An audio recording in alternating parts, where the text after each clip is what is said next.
Hello, great people. Welcome back to our channel. We're so excited to have you again.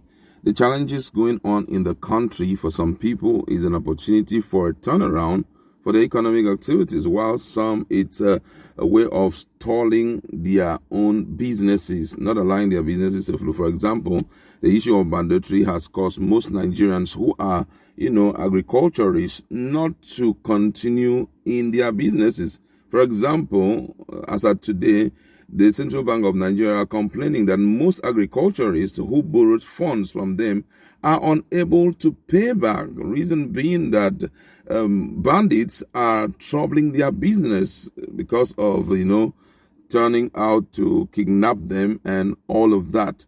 But then there is a Nigerian who is actually a baker. He's a bread seller. You'll be so shocked what the activities of bandit has brought to his doorstep, the level of profit he has been able to make.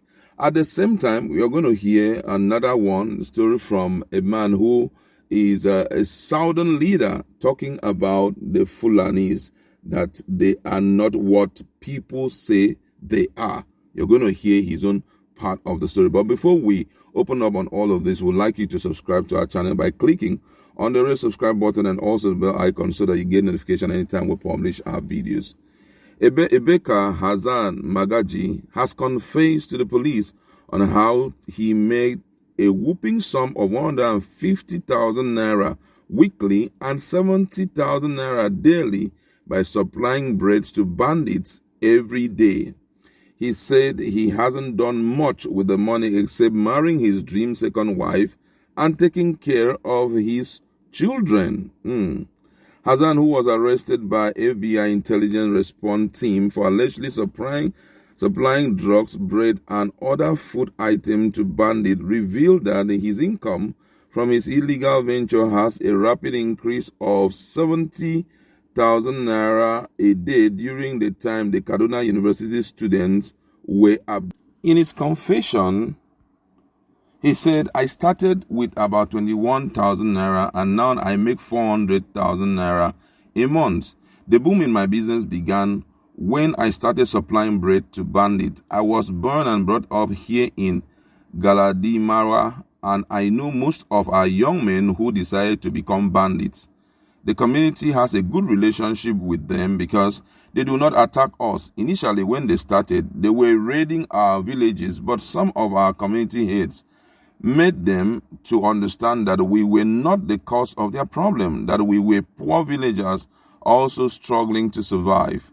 This was why they stopped attacking us, and many of them started coming out to mingle with the villagers. I normally wandered close to that area of the forest where they were staying. How I met the bandit, it was during one of such trip in 2019 that I met Muhammad, who bought 10 loaves of bread and took my phone number. I sold the bread for 200 naira each instead of the regular market price of 170. The following day, he called me that the bread was so delicious and that I should bring 20 more loaves. Bandits paid in advance.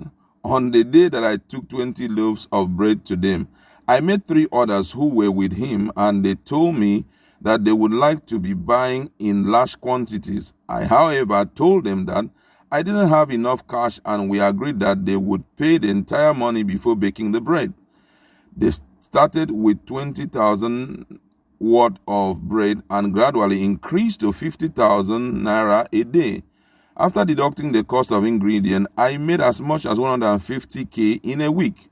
We have a meeting point close to their hideout as I am not allowed to enter inside the bush. It is not even accessible with car. They don't threaten me because we mind our business. They were aware that people were avoiding them.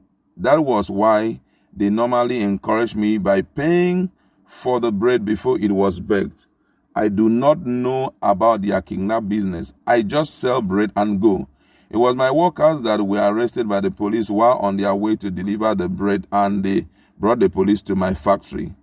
17-year-old Ibrahim, who is a dropout, said, I am from Galadimawa.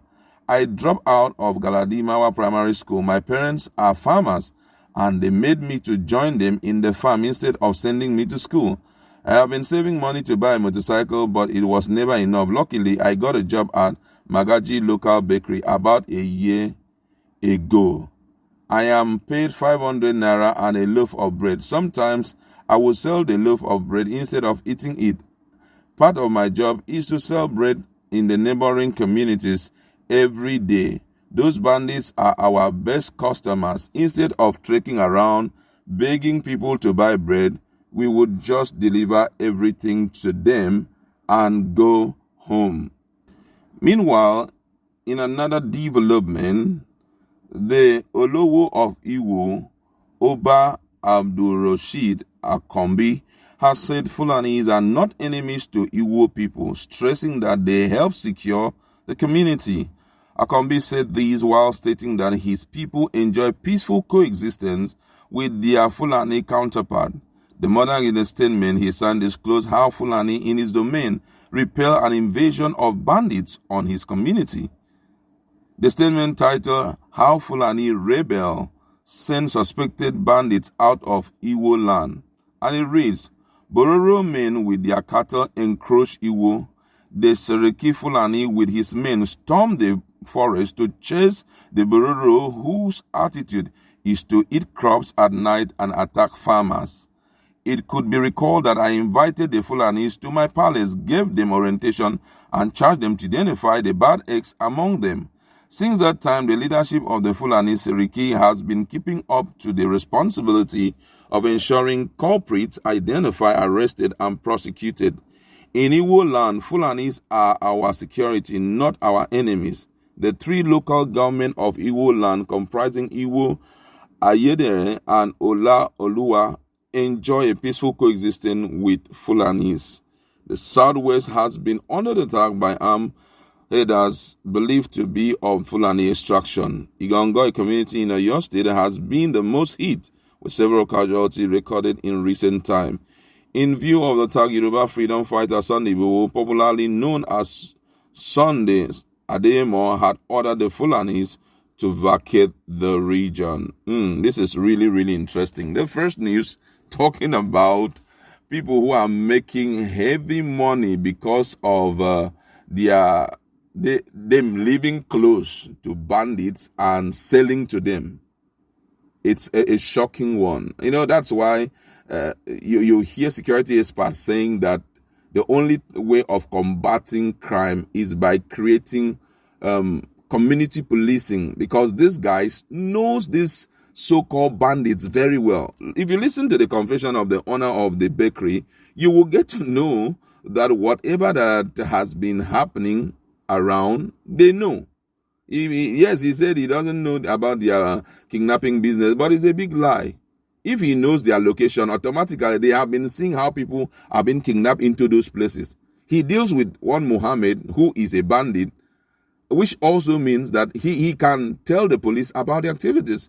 So the best thing that the government should do is not by recruiting army to go here, do this and that. That's not just it. If you want to deal with the issue of bandits, you make use of the community people, pay them well. They will protect their territories.